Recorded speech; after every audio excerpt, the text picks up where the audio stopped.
Andy North at the 17th. 3 under par. This for a birdie too.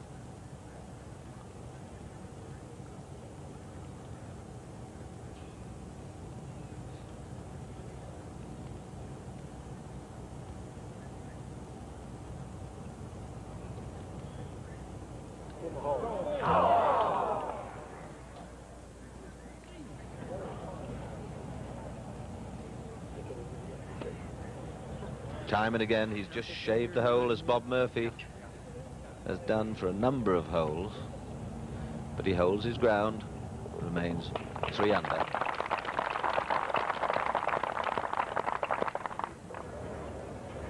Back to the 18th, though, and the defending champion, Jack Nicklaus, finishing up his round.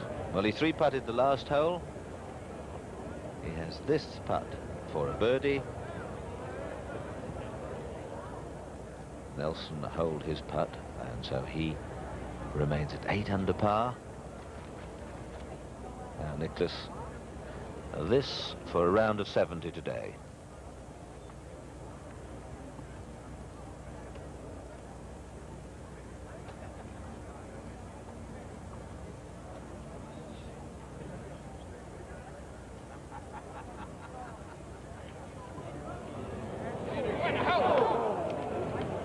Oh, well, it's a 4, and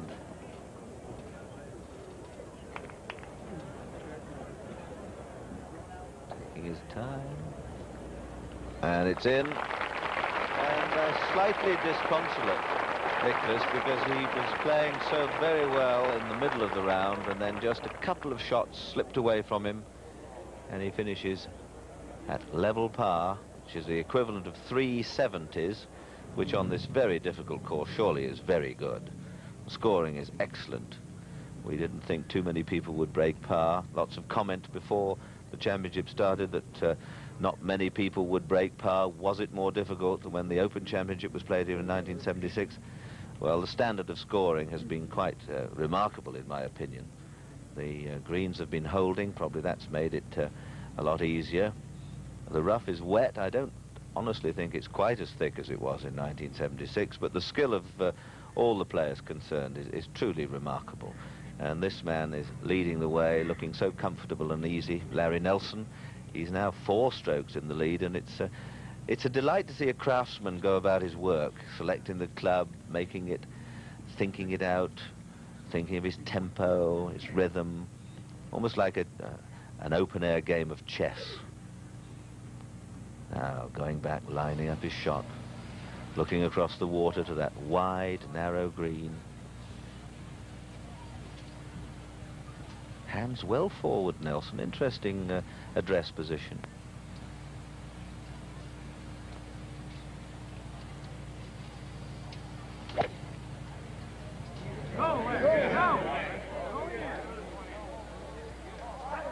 Oh, will that come back? No, but look at that. Right on target, right on line.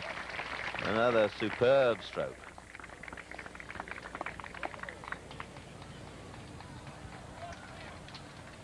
Just ahead on the 18th, Fuzzy Zeller.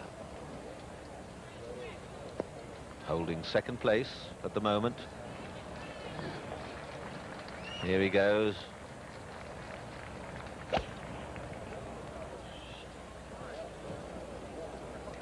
And he has put it in the sand.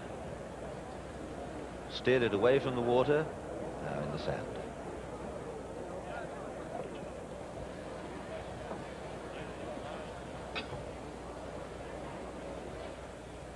Really is a great setting. Back to Tom Kite. Kite 3 under, 1 under today, 4 for a 69.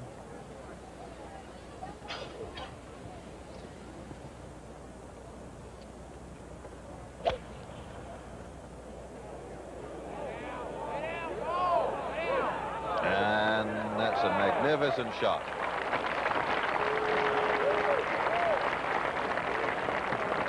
.463 yards, the 18th hole, and a superb shot from Tom Kite. Well, Nelson's leading the way.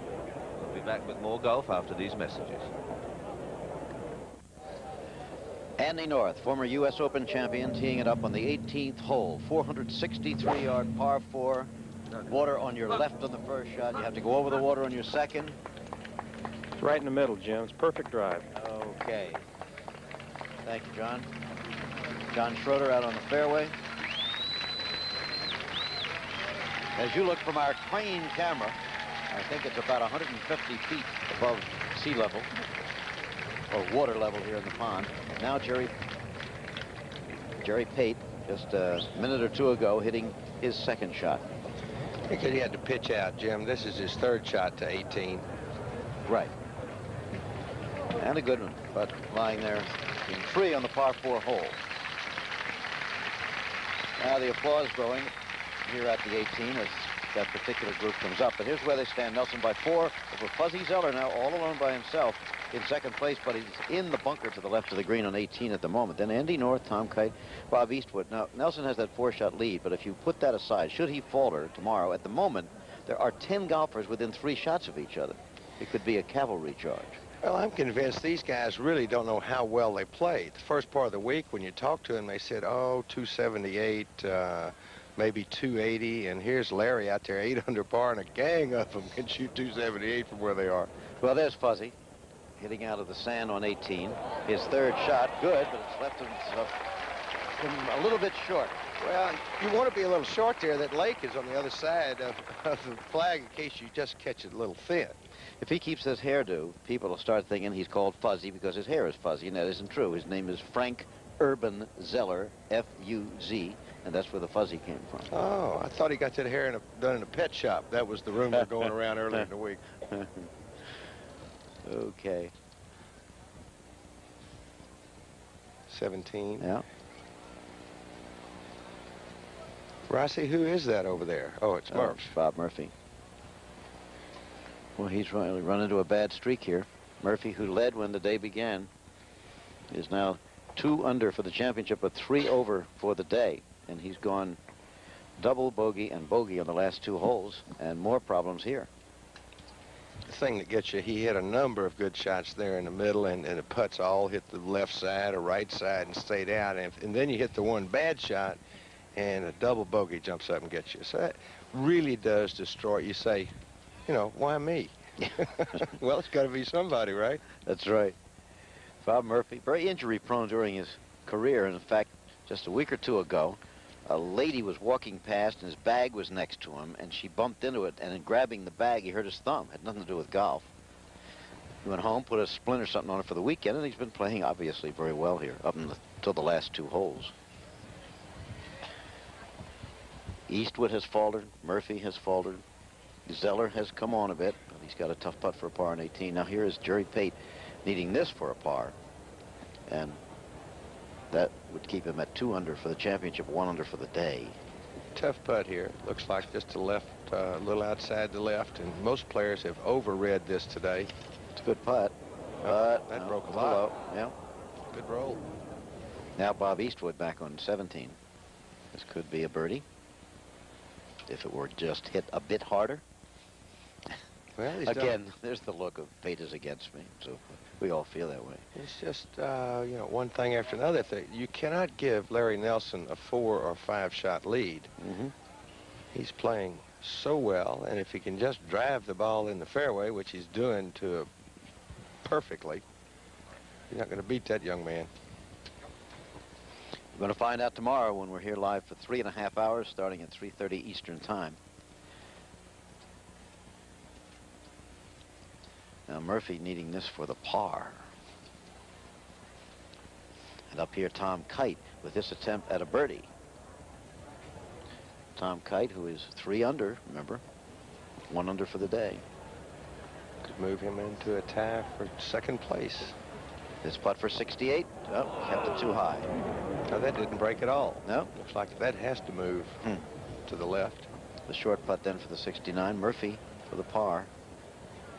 Oh, look at that. That's the Murphy style. I had a feeling that Murph was about due to make one after all of them he'd messed around with on the back 9. Keeps him still at 2 under for the championship, 3 over for the day.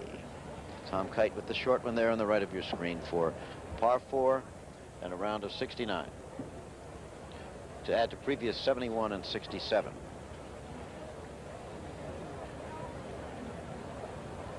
There it is, 69 for Tom Kite, wearing the orange of Texas today, it looks like.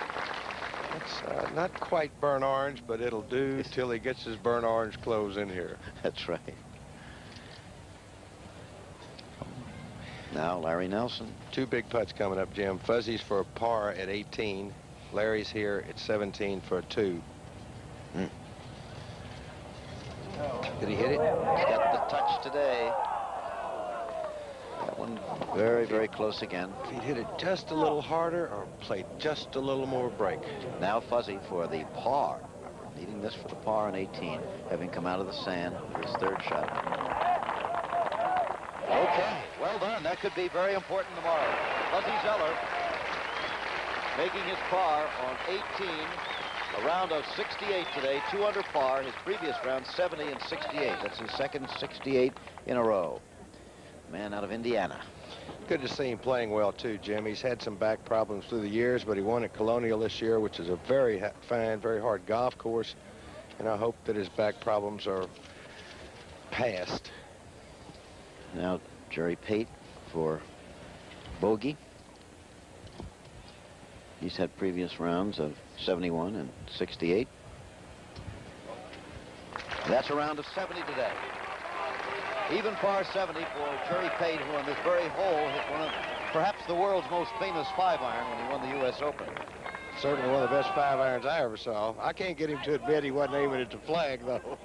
I don't think I've ever seen so many people in grandstands at a tournament in the United States. At the British Open, of course, they have those tremendous stands around the 18th hole.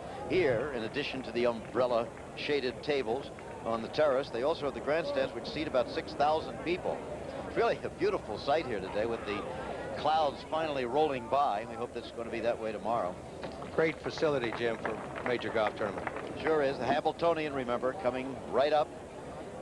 Final heats will be live on ABC's Wide World of Sports from the Meadowlands. International Gymnastics, U.S. Weightlifting Championships over most of these stations.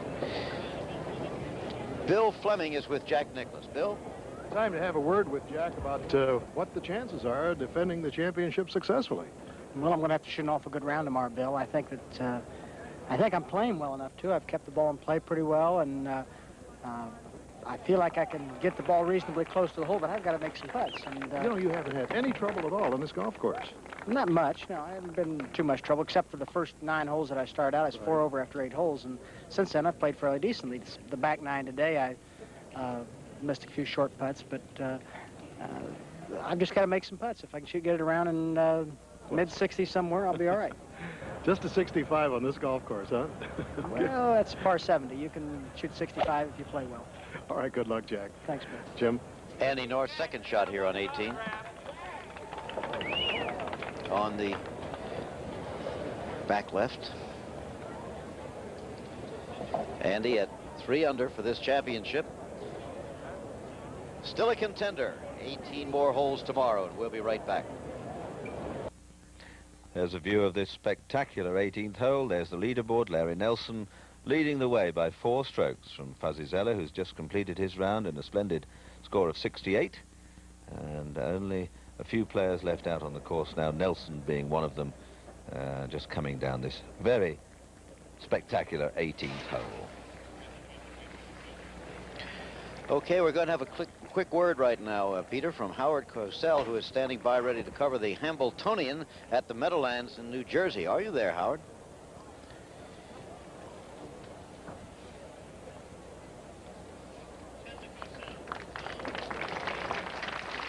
Howard is up there in New Jersey, and we're going to hear from him right now.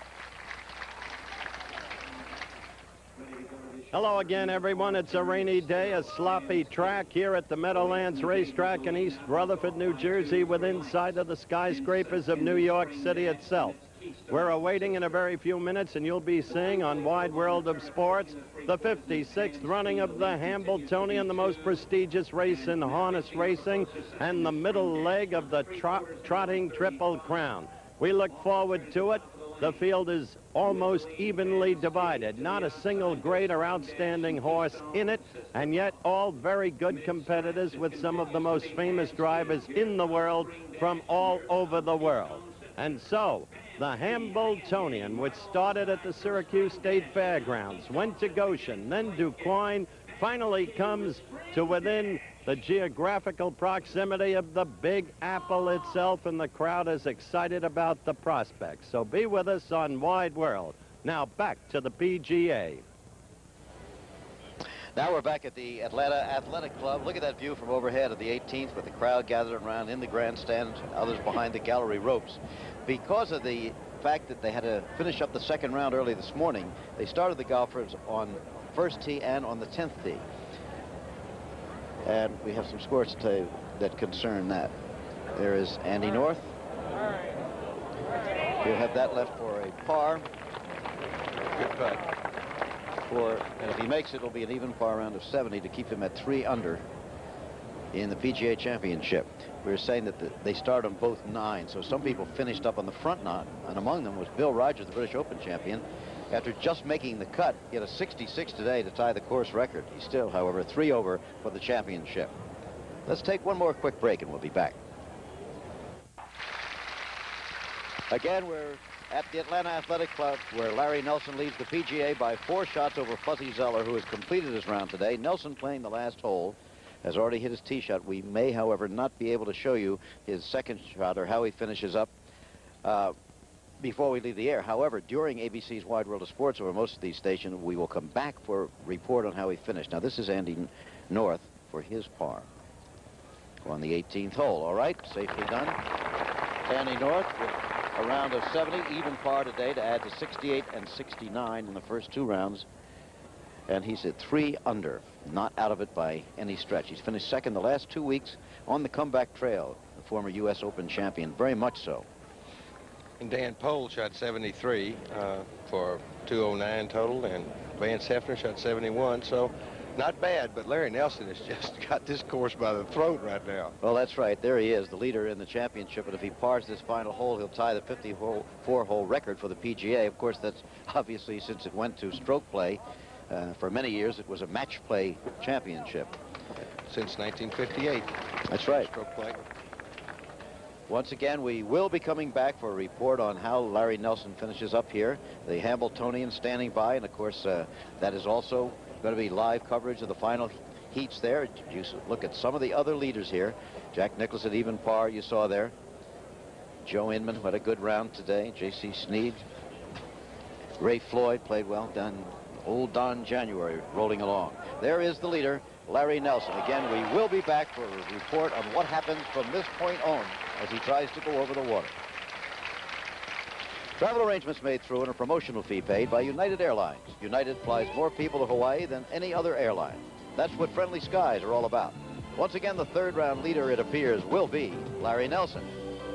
This has been a presentation of ABC Sports, recognized around the world as the leader in sports television.